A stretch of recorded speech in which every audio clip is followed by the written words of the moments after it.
નમસ્કાર વિદ્યાર્થી મિત્રો, ધ એક્સપર્ટ એકેડમીની યુટ્યુબ ચેનલ પર દરેક વિદ્યાર્થીનું ખૂબ ખૂબ હાર્દિક સ્વાગત છે। આજે આપણે આ લેક્ચરની અંદર વિભાગ ડી નો ચેપ્ટર નંબર 3 એટલે કે પાઘડીના મૂલ્યાંકનના એસાઇનમેન્ટના ક્વેશ્ચન નંબર 9 થી 15 નું સોલ્યુશન કરવાના છીએ। આ યુટ્યુબ ચેનલ પર તમને એસાઇનમેન્ટનું સોલ્યુશન પ્રથમ પરીક્ષા હોય, દ્વિતીય પરીક્ષા હોય કે વાર્ષિક પરીક્ષાનું સંપૂર્ણ મળી જશે। એટલે જે પણ વિદ્યાર્થી મિત્રો હજુ સુધી the expert academy YouTube channel subscribe ન કરી હોય તો સબસ્ક્રાઇબ કરી દો, લાઈક કરી દો અને તમારા મિત્રો સુધી શેર પણ કરી દો। તે ઉપરાંત નીચે ડિસ્ક્રિપ્શનની અંદર WhatsApp ગ્રુપની લિંક અને ધ એક્સપર્ટ એકેડમીની એપ્લિકેશનની લિંક આપેલી છે। એ લિંકનો ઉપયોગ કરીને તમે સીધા આજે ધ એક્સપર્ટ એકેડમીના સુપ્રીમ બેચ ધોરણ 12 ની અંદર જોડાઈ શકો છો, જેથી હું તમને બોર્ડની છેલ્લા તારીખ સુધી તમારી સાથે જોડાયેલો રહું અને એકાઉન્ટ અને આંકડાશાસ્ત્રની અંદર તમારે વધારે ને વધારે માર્ક્સ મેળવી શકો, નાનામાં નાના ડાઉટનું સોલ્યુશન મેળવી શકો, એનું હું તમારા માટે સંપૂર્ણપણે મહેનત કરીશ। ઓકે, ચલો હવે આપણે વધારે સમય ન લેતા દાખલા નંબર નીચે આપેલા વિભાગ ડી ની અંદર નીચે આપેલા 37 થી 41 ના પ્રશ્નોની અંદરથી વાત કરીએ। વિભાગ ડી ની અંદર જે તમારે પ્રથમ પરીક્ષાની અંદર પૂછાવાના છે, પ્રત્યેકના 4 ગુણ અને વિભાગ ડી કુલ 12 ગુણનું પૂછાશે। એસાઇનમેન્ટનું પ્રશ્ન નંબર 9, પાઘડીના મૂલ્યાંકન માટેની અધિક નફાની રીત સમજાવો। સામાન્ય પેઢી કરતા જે પેઢી વધુ નફો કમાવી શકે તે પેઢી પાઘડી ધરાવે છે। પાઘડીની કિંમતનો આધાર પેઢીના વધારાના નફા કમાવાની ક્ષમતા પર રહેલો છે। અન્ય પેઢીઓ જે સામાન્ય નફો કમાય છે તેનાથી જે પેઢી વધારાનો નફો કમાય છે તે પેઢીની પાઘડી ધરાવે છે। એટલે કે જેટલો નફો થતો હોય એના કરતા જો વધારે નફો ધરાવતી હોય એનો મતલબ એની અંદર શું કહેવાય, પાઘડીની કિંમત વધુ કહી શકાય છે। ઓકે, ઓકે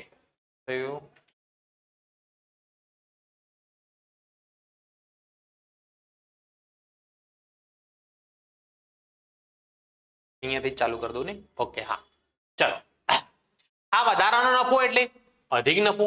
સરેરાશ નફાનો સામાન્ય એટલે અપેક્ષિત નફા પરનો વધારો એટલે અધિક નફો। એટલે આપણો સરેરાશ નફો એટલે જે આપણે સરેરાશ નફો બે રીતે શોધીએ છીએ। સાદી સરેરાશ હોય છે અને એક કઈ સરેરાશ હોય છે, આપણી ભારિત સરેરાશ હોય છે। એક સાદી સરેરાશ હોય છે અને એક આપણી ભારિત સરેરાશ હોય છે। સાદી સરેરાશ એટલે વધારો ઘટાડો થતો હોય તો જ્યારે સાદી સરેરાશનો ઉપયોગ કરીએ, જ્યારે દર વર્ષે નફાની અંદર સતત વધારો થતો હોય એવા સંજોગોમાં આપણે ભારિત સરેરાશ નફાનો ઉપયોગ કરતા હોઈએ। એટલે સરેરાશ નફા નો સામાન્ય અપેક્ષિત નફા પરનો વધારો એટલે અધિક નફો। અધિક નફો એટલે સરેરાશ નફો માઇનસ સામાન્ય એટલે કે અપેક્ષિત નફો। ધંધામાં રોકાયેલી મૂડી બરાબર કુલ મિલકતો માઇનસ કુલ દેવા। અપેક્ષિત નફો બરાબર રોકાયેલી મૂડી ગુણ્યા અપેક્ષિત વળતરનો દર ભાગ્યા કેટલા કરવામાં આવે, 100।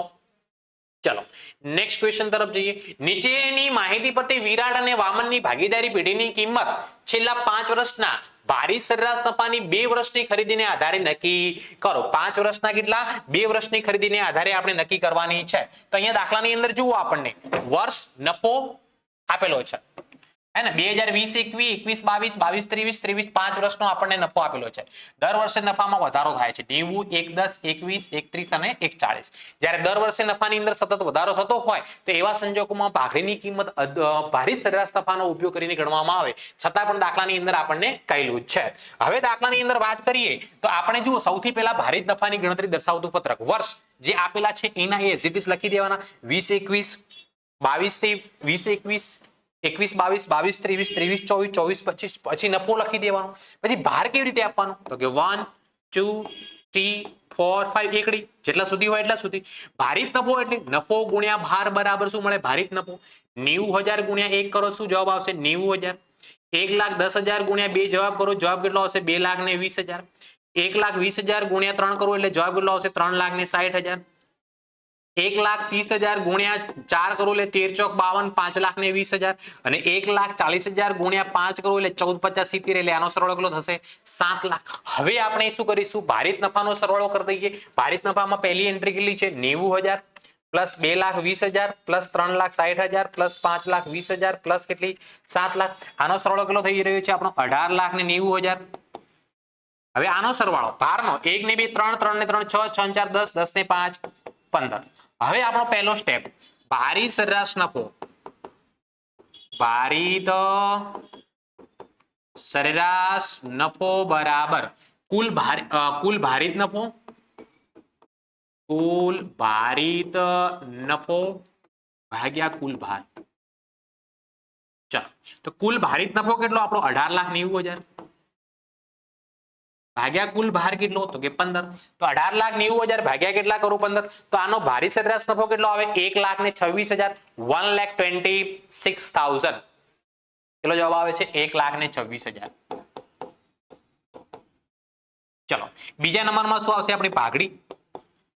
તો પાઘડીનું સૂત્ર શું આવશે તો કે ભારિત સરેરાશ નફો ભારિત સરેરાશ નફો ગુણ્યા કુલ ખરીદીના વર્ષો. ખરીદીના વર્ષો. ચલો ભારિત સરેરાશ નફો કેટલો આવ્યો આપણો 1,26,000 રૂપિયા ગુણ્યા અહીંયા દાખલામાં જુઓ 2 વર્ષની ખરીદી કીધું છે 2 વર્ષની એટલે ગુણ્યા 2 કરીશું. 1,26,000 ગુણ્યા 2 કરવાથી આપણો પાઘડીનો જવાબ કેટલો આવશે 2,52,000 રૂપિયા. કેટલો આવશે 2,52,000. દરેક વિદ્યાર્થી મિત્રોને કમ્પ્લીટ ખબર પડી? યસ યા નો કોમેન્ટ કરી શકો છો. અથવા તમને કોઈ પણ પ્રકારનો ડાઉટ હોય તો વોટ્સઅપ નંબર આપી દઉં છું. વોટ્સઅપ નંબર છે આપણો 9737448382 973734 આ નંબર ઉપર તમે એકાઉન્ટ અથવા આંકડાશાસ્ત્રમાં કોઈ પણ પ્રકારનો ડાઉટ હોય તો વોટ્સઅપ કરીને ડાઉટનું સોલ્યુશન મેળવી શકો છો. તે ઉપરાંત નીચે ડિસ્ક્રિપ્શનની અંદર વોટ્સઅપ ગ્રુપની લિંક સાથે સાથે એક્સપર્ટ એકેડમીની એપ્લિકેશનની લિંક આપેલી છે. એ લિંકનો ઉપયોગ કરીને તમે સીધા જ એક્સપર્ટ એકેડમીના સુપ્રીમ બેચની અંદર જોડાઈ શકો છો. નેક્સ્ટ પ્રશ્ન તરફ જઈએ 11મા નંબરનો. પૂજા અને પ્રાર્થનાની પેઢીની મૂડી 8 લાખ છે. પેઢીની મૂડી એટલે શું કહેવાય રોકાયેલી મૂડી. પેઢીની અંદર રોકાયેલી મૂડી કહી શકાય.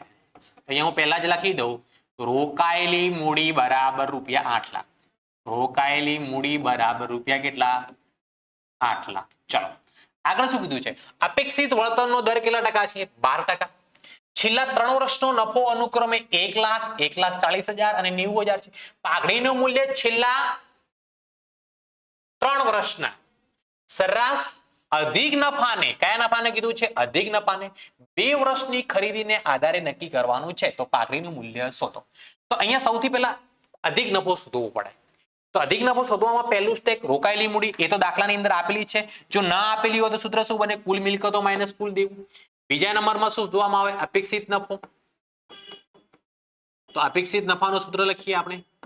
અપેક્ષિત નફો બરાબર રોકાયેલી મૂડી જે આપણે ધંધાની અંદર રોકાણ કરેલું હોય એને કહેવાય રોકાયેલી મૂડી ગુણ્યા અપેક્ષિત વળતરનો દર. અપેક્ષિત વળતરનો દર. ઓકે આપણે ધંધાની અંદર રોકાણ કેટલું કર્યું 8 લાખ અને આપણી અપેક્ષા કેટલી છે કે કેટલા ટકા રિટર્ન મળે તો કે 12%. તો 8 લાખના 12% કરું એનો મતલબ 96,000 આપણી અપેક્ષા છે કે વાર્ષિક નફો થવો જોઈએ. આપણી અપેક્ષા એવી છે કે આપણને 96,000 રૂપિયા દર વર્ષે મળવા જોઈએ. તો હવે છેલ્લા 3 વર્ષે કેટલો નફો થયો ને એ આપણને આપેલો છે. એના પરથી આપણે સરેરાશ નફો શોધીશું. સરેરાશ નફો બરાબર કુલ નફો ભાગ્યા કુલ વર્ષો. કુલ નફો ભાગ્યા શું કરવામાં આવશે કુલ વર્ષો. કુલ નફો કેટલા વર્ષનો આપેલો છે 3 વર્ષનો. પહેલા વર્ષનો કેટલો આપેલો છે 1 લાખ રૂપિયા. બીજા વર્ષનો કેટલો આપેલો છે આપણને 1,40,000 રૂપિયા અને ત્રીજા વર્ષનો કેટલો આપેલો છે 90,000 રૂપિયા. આ ત્રણેયનો સરવાળો કરીને ભાગ્યા કેટલા કરવાના 3 તો બરાબર રૂપિયા કેટલો જવાબ આવે એ જોઈ લઈએ આપણે. 1 લાખ વત્તા 1,40 વત્તા 90 3,30,000 ભાગ્યા 3 કરું એટલે આનો જવાબ આવે 1,10,000 રૂપિયા.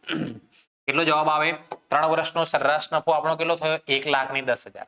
હવે આપણો ચોથા નંબરનો સ્ટેપ આવશે અધિક નફો. અધિક નફો બરાબર સરેરાશ નફો માઇનસ અપેક્ષિત નફો. સરેરાશ નફો માઇનસ અપેક્ષિત નફો. તો બરાબર સરેરાશ નફો કેટલો મળ્યો આપણને 1,10,000 માઇનસ અપેક્ષા મુજબનો નફો કેટલો 96,000. 1,10,000 માંથી 96,000 બાદ કરો એટલે કેટલા રૂપિયા આવે 24,000 રૂપિયા. પાંચમા નંબરનો સ્ટેપ શું છે આપણો પાઘડી. તો પાઘડી બરાબર સૂત્ર શું બને અધિક નફો ગુણ્યા ખરીદીના વર્ષો. અધિક નફો ગુણ્યા ખરીદીના વર્ષો. ચલો તો અધિક નફો કેટલો છે આપણો 24,000 ગુણ્યા ખરીદીના વર્ષો કેટલા કીધા છે આપણને દાખલાની અંદર 2. તો 24,000 into 2 કરું તો આનો જવાબ કેટલો આવશે 48,000. 48,000 રૂપિયા જવાબ આવશે. કેટલો જવાબ રહેશે 1 મિનિટ જોઈ લઈએ આપણે. ઓકે અહીંયા થોડી ભૂલ થઈ છે. 1,10,000 માંથી આપણે 96,000 બાદ કરીશું એટલે કેટલો જવાબ આવશે? 14,000. 14,000 ગુણ્યા 2 કરો એટલે કેટલો જવાબ આવશે? અહીંયા 28,000 રૂપિયા જવાબ રહેશે. 28,000. ઓકે, ચાલો નેક્સ્ટ ક્વેશ્ચન. પાઘડીનું સ્વરૂપ સમજાવો. પેઢી પાસે બે પ્રકારની મિલકતો મોટે ભાગે જોવા મળતી હોય છે. બિનચાલુ મિલકતો અને ચાલુ મિલકતો. બિનચાલુ મિલકતોમાં કાયમી મિલકતો, લાંબા ગાળાના રોકાણોનો સમાવેશ થાય છે. કાયમી મિલકતોમાં બી બે પ્રકાર હોય, દ્રશ્ય અને અદ્રશ્ય મિલકતોનો સમાવેશ થાય છે. અદ્રશ્ય મિલકત જેને આપણે જોઈ શકતા નથી, સ્પર્શ કરી શકતા નથી અને જેનું કોઈ ભૌતિક સ્વરૂપ હોતું નથી, એવી અદ્રશ્ય મિલકતોમાં પાઘડી, ટ્રેડમાર્ક, કોપીરાઇટ અને પેટન્ટનો સમાવેશ થાય છે. પાઘડી એ અદ્રશ્ય મિલકત છે જેને આપણે જોઈ શકાતી નથી, સ્પર્શ કરી શકાતી નથી. તેને જોઈ શકાતી નથી પરંતુ બજારમાં તેનું મૂલ્ય હોય છે. ધંધાની શરૂઆતમાં સંચાલકોએ મહેનત અને કુનેહથી ધંધાની સ્થિરતા આપી, કાયમી ગ્રાહક વર્ગ ઉભો કર્યો, બજારમાં પ્રતિષ્ઠા પ્રાપ્ત કરી, સારા સંબંધો અને આવડતના કારણે ધંધાને નફાકારક બનાવ્યો. પાઘડીના મૂલ્યનો આધાર પેઢીનો નફો પ્રાપ્ત કરવાની ક્ષમતા પર છે. આ એક ગુણની અંદર પૂછી શકે છે. આ રીતે પાઘડી એ ધંધાની બિનચાલુ મિલકત તરીકે પાકા સરવૈયામાં મિલકત લેણા બાજુ દર્શાવે છે. ટૂંકમાં પાઘડી એ ધંધાની બજારમાં પ્રતિષ્ઠાનું મૂલ્ય દર્શાવતી અદ્રશ્ય મિલકત છે. ઓકે, ચાલો નેક્સ્ટ ક્વેશ્ચન તરફ જઈએ આપણે. નીચેની માહિતી પરથી પાઘડીની કિંમત છેલ્લા 4 વર્ષના સરેરાશ નફાની 5 વર્ષની ખરીદીને આધારે નક્કી કરો. અહીંયા દાખલાની અંદર જો નફો સતત વધારો ઘટાડો થાય છે એટલે સાદું સરેરાશ આવશે. એને સરેરાશ નફાનું સૂત્ર તમે જાણો જ છો, કુલ નફો ભાગ્યા કુલ વર્ષો. સરેરાશ નફો બરાબર કુલ નફો ભાગ્યા કુલ વર્ષો. ચલો અહીંયા હવે 5 વર્ષનો નફો આપેલો છે. 5 વર્ષનો સરેરાશ નફાનો સરવાળો કરવાનો. પહેલા વર્ષનો કેટલો છે? 1 લાખ રૂપિયા. બીજા વર્ષનો કેટલો છે? 1,20,000 રૂપિયા. ત્રીજા વર્ષનો અહીંયા કૌંસમાં આપેલો છે, એનો મતલબ નફો નથી, નુકસાન છે. અને એ નફો પ્લસ નહીં થાય, એ નફો શું કરવામાં આવશે બેટા? માઇનસ કરવામાં આવશે. એ નફો શું કરવામાં આવશે? પ્લસ નહીં કરવામાં આવે, શું કરવામાં આવશે? માઇનસ કરવામાં આવશે. કેટલા રૂપિયા? 40,000. અને 5મા વર્ષનો નફો કેટલો? 60,000. ભાગ્યા કેટલા વર્ષનો નફો છે? 5. તો બરાબર રૂપિયા જવાબ કેટલો આવે એ આપણે જોઈ લઈએ. 1 લાખ પ્લસ 1,20,000 માઇનસ 40,000 વત્તા 60,000. આનો સરવાળો થાય 2,40,000. 2,40,000 ડિવાઈડ બાય કેટલા? 5. તો આનો જવાબ કેટલો રૂપિયા આવે? 48,000 રૂપિયા આવે. 48,000. કયો નફો મળ્યો આપણને? સરેરાશ નફો. કયો નફો? સરેરાશ નફો. કેટલો મળ્યો? 48,000 રૂપિયા. 1 મિનિટ ફરીથી જોઈ લેવું છું. 1 લાખ પ્લસ 1,20,000 માઇનસ 1 મિનિટ. હા, કેટલા વર્ષ થયા? 1, 2, 3 ને 4 વર્ષ છે એટલે ભાગ્યા કેટલા થશે? 4 થશે. ભાગ્યા કેટલા થશે? 4 થશે. તો અહીંયા 2,40,000 ભાગ્યા 4 કરું એટલે આપણો જવાબ કેટલો રહેશે? રૂપિયા 60,000. 60,000 રૂપીસ. ચાલો બીજા નંબરમાં શું આવશે? પાઘડી. પાઘડી બરાબર સૂત્ર શું બને? તો કે સરેરાશ નફો ગુણ્યા ખરીદીના વર્ષો. સરેરાશ નફો ગુણ્યા ખરીદીના વર્ષો. ચલો સરેરાશ નફો કેટલો મળ્યો આપણને? 60,000 ગુણ્યા ખરીદીના વર્ષો દાખલાની અંદર આપેલા છે.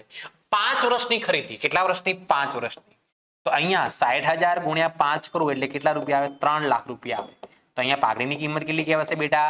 3 લાખ રૂપિયા કહેવાશે. કમ્પ્લીટ ખબર પડી? યસ યા નો કમેન્ટ કરી શકો છો અથવા હું તમને વોટ્સઅપ નંબર આપી દઉં છું. વોટ્સઅપ નંબર આપણો છે 97379743448382. આ નંબર પર તમે વોટ્સઅપ કરી અને ડાઉટ પૂછી શકો છો. તે ઉપરાંત નીચે ડિસ્ક્રિપ્શનની અંદર વોટ્સઅપ ગ્રુપની લિંક સાથે સાથે ધ એક્સપર્ટ એકેડમીની એપ્લિકેશનની પણ લિંક આપેલી છે. એ લિંકનો ઉપયોગ કરીને તમે સીધા જ ધ એક્સપર્ટ એકેડમીના સુપ્રીમ બેચની અંદર જોડાઈ શકો છો. નેક્સ્ટ ક્વેશ્ચન તરફ જઈએ. 14મા નંબરનો દાખલો. છેલ્લા 3 વર્ષનો નફો અનુક્રમે 1,60,000, 1,20,000 ને 1,70,000 છે. ધંધાની કુલ મિલકતો 16 લાખ અને કુલ દેવા 6 લાખ છે. ધંધાનો સામાન્ય અપેક્ષિત વળતરનો દર કેટલા ટકા કીધું છે? 10%. પેઢીની પાઘડીની કિંમત સરેરાશ નફાને મૂડીકૃત કરવાની પદ્ધતિથી નક્કી કરો. કયા નફાને? સરેરાશ નફાને. તો સૌપ્રથમ આપણે શું શોધી લેવાનો? સરેરાશ નફો શોધી લેવાનો. તો જુઓ અહીંયા સરેરાશ નફો બરાબર કુલ નફો ભાગ્યા કુલ વર્ષો. કુલ નફો ભાગ્યા કુલ વર્ષો. દાખલાની અંદર આપણને કેટલા વર્ષનો નફો આપેલો છે? 3 વર્ષનો નફો. જુઓ અહીંયા પહેલા વર્ષનો 1,60,000, 21 અને 1,70,000. ત્રણેયનો સરવાળો કરું 1,60,000, 1,20,000 અને 1,70,000. આનો સરવાળો થાય 4,50,000. 4,50,000 ભાગ્યા કેટલા વર્ષો કીધા છે? 3. અહીંયા જવાબ કેટલો આવે? 1.5 લાખ રૂપિયા. 1,50,000. આ આપણને સરેરાશ નફો મળ્યો. આ સરેરાશ નફાને આપણે શું કરવાનો છે? મૂડીકૃત કરવાનો છે. તો બીજા નંબરનો સૂત્ર આવે મૂડીકૃત નફો બરાબર સરેરાશ નફો ભાગ્યા અપેક્ષિત વળતરનો દર. ચલો સરેરાશ નફો કેટલો આવ્યો આપણો? 1.5 લાખ ભાગ્યા અપેક્ષિત વળતરનો દર કેટલા ટકા? 10%. તો 1,50,000 ભાગ્યા 10% કરું એટલે રૂપિયા 15 લાખ આવે. કેટલા રૂપિયા આવશે આપણો? 15 લાખ રૂપિયા જવાબ રહેશે. ચલો હવે એની અંદર કોની જરૂર પડે પછી? રોકાયેલી મૂડીની. તો રોકાયેલી મૂડીનું સૂત્ર શું બનશે? રોકાયેલી મૂડી બરાબર કુલ મિલકતો માઇનસ કુલ દેવા. દાખલાની અંદર કુલ મિલકતો કેટલી છે? 16 લાખ માઇનસ કુલ દેવા કેટલા? તો કે 6 લાખ. ચલો 16 લાખ માંથી હું 6 લાખ માઇનસ કરું એટલે કેટલા રૂપિયા આવે? 10 લાખ રૂપિયા આપણી રોકાયેલી મૂડી. છેલ્લો પાઘડી બરાબર સૂત્ર. પાઘડી બરાબર મૂડીકૃત નફો માઇનસ રોકાયેલી મૂડી. ચલો મૂડીકૃત નફો આપણો કેટલો? 15 લાખ માઇનસ રોકાયેલી મૂડી કેટલા રૂપિયા આપણી? 10 લાખ. ચલો 15 લાખ માંથી હું 10 લાખ માઇનસ કરું એટલે કેટલા રૂપિયા આવે આપણા? 5 લાખ રૂપિયા કહેવાય. કેટલા રૂપિયા પાઘડીની કિંમત કહેવાશે? 5 લાખ રૂપિયા કહેવાશે. ચલો નેક્સ્ટ ક્વેશ્ચન તરફ જઈએ આપણે અને આ ચેપ્ટરનો છેલ્લો પ્રશ્ન પાઘડીના મૂલ્યાંકન માટેની સાદી સરેરાશ નફાની રીત સમજાવો. તો કે પાઘડીનું મૂલ્યાંકન માટે સાદી સરેરાશ રીતની વાત કરું. સાદી સરેરાશ નફા પદ્ધતિ મુજબ ભૂતકાળમાં અમુક વર્ષના નફાની સરેરાશ શોધવામાં આવે છે. આ સરેરાશ નફાને અમુક વર્ષની ખરીદી જેટલી પાઘડીની કિંમત નક્કી કરવામાં આવે છે. આ પદ્ધતિ સરળ અને પ્રચલિત છે. ભૂતકાળના અમુક 3 થી 5 વર્ષના નફાની સરેરાશ શોધવામાં આવે છે અને પાઘડી બરાબર સૂત્ર બને સરેરાશ નફો ગુણ્યા પાઘડીના ખરીદીના વર્ષો. કમ્પ્લીટ વિદ્યાર્થી મિત્રો કમ્પ્લીટ ખબર પડી હશે હે ને? યસ યા નો ખબર પડી કે ન પડી કોમેન્ટ કરીને બતાવી શકો છો અથવા હું ડાઉટ માટે તમને એક વોટ્સઅપ નંબર આપી દઉં છું 9737448382. આ નંબર ઉપર તમને એકાઉન્ટ અથવા આંકડાશાસ્ત્રમાં કોઈ પણ પ્રકારનો ડાઉટ હોય તો વોટ્સઅપ કરીને મને પૂછી શકો છો. તે ઉપરાંત નીચે ડિસ્ક્રિપ્શનની અંદર વોટ્સઅપ ગ્રુપની લિંક સાથે ધ એક્સપર્ટ એકેડમીની એપ્લિકેશનની લિંક પણ આપેલી છે. એ લિંકનો ઉપયોગ કરીને તમે સીધા જ ધ એક્સપર્ટ એકેડમીના સુપ્રીમ બેચની અંદર જોડાઈ શકો છો. આ યુટ્યુબ ચેનલ પર તમને એસાઇનમેન્ટમાં પ્રથમ વાર્ષિક પરીક્ષા હોય, દ્વિતીય કે વાર્ષિક પરીક્ષા એનું સંપૂર્ણ સોલ્યુશન મળશે. તો જે પણ વિદ્યાર્થી મિત્રોએ હજુ સુધી the expert academy YouTube channel subscribe ન કરી હોય તો સબસ્ક્રાઇબ કરી દો, લાઈક કરી દો અને તમારા મિત્રો સુધી શેર કરવાનું બિલકુલ ભૂલતા નહીં. તો મળીએ છીએ હવે આપણે નેક્સ્ટ લેક્ચરની અંદર 5મા ચેપ્ટરના ટૂંકા દાખલાઓ વિભાગ ડી ની અંદર પ્રથમ પરીક્ષામાં કેવા પૂછાઈ શકે છે એના સાથે. ધન્યવાદ, ખૂબ ખૂબ આભાર, ટાટા, બાય બાય.